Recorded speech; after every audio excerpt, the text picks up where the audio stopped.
Brazil does not lose World Cup openers. Since the inaugural 1930 tournament in Uruguay, the Seleção have maintained a near-flawless record in their opening group stage matches, establishing a rhythm of dominance that spans almost a century. But this data visualization from the Opta supercomputer paints a different picture for June 13, 2026. It gives Morocco a combined 42% chance to either force a draw or walk away with an outright victory against the five-time champions. This is the only fixture in the entire 2026 group stage, featuring two nations ranked inside the FIFA top 10. Brazil currently sits at 6th, and Morocco is breathing down their neck at 8th. The collision happens here, at the MetLife Stadium in New Jersey, right in the heat of the North American summer. This creates a vacuum of power. A 90-year legacy enters an immediate collision, where a single 90-minute performance could shatter it entirely. Brazil arrives in North America carrying heavy baggage. It has been 24 years since they last lifted the World Cup. To make matters worse, they barely scraped into this tournament, limping to their worst qualifying finish in 3 decades. The crisis forced the Brazilian Federation to take drastic action. They hired Carlo Ancelotti, placing a foreign manager in charge of the national team for the first time in over 60 years. As Brazil slides, Morocco surges. The Atlas Lions proved their quality with a stunning semi-final run in Qatar, and they carry the momentum of recently being crowned champions of Africa. Brazil must face this highly organized Moroccan unit without their talisman.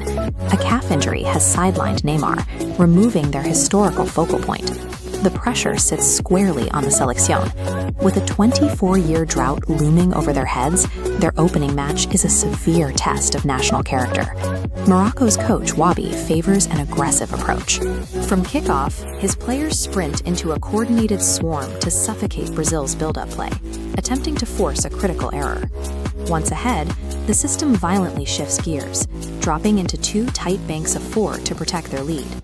But Wabi's defensive wall has structural cracks. Recent injuries have knocked out crucial pillars, including center-back Nayef Aguerd and winger Abde Azalzouli. This makes the Moroccan strategy a massive gamble. If their early offensive blitz fails to yield results, a depleted, inexperienced backline will have to spend 60 minutes surviving attacks from the fastest wingers on the planet.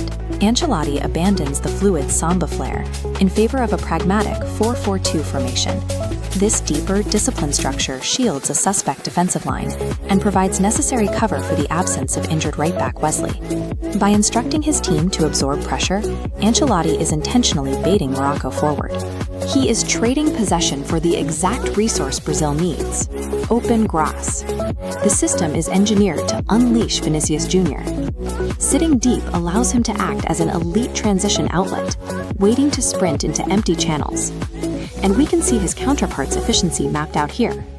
If you look at this radar chart of qualifying goals and assists, Rafinha acts as the statistical engine on the opposite wing, mirroring the threat. Ancelotti has engineered a patient Brazil. They prioritize chasing the space behind the opponent over chasing the ball itself. The match will be decided in the volatile seconds after the Moroccan press breaks down. That is when Brazil's stored counterattacking energy snaps open. Morocco's aggressive fullbacks leave massive, undefended zones in the corners of their own half. The trap is triggered when Brazil's deep-lying midfielders launch precise long balls into those voids. Vinicius Jr and Rafinha sprint into the channels, forcing backup defenders into unwinnable foot races. Success depends on raw psychological endurance. The winner will be whichever side survives the first 30 minutes of chaos without blinking. The tactical battle in New Jersey carries weight far beyond Group C. It establishes the immediate tone for the 2026 World Cup. A victory for Brazil validates Carlo Ancelotti's radical experiment. It proves the Seleção can evolve past their historical reliance on flair and win through pragmatic, modern efficiency. Conversely, a result for Morocco proves their deep run in Qatar was not a statistical anomaly. It confirms the arrival of a permanent global powerhouse.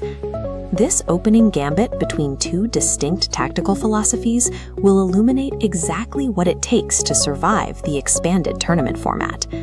In 2026, historical legacy offers zero protection on the pitch.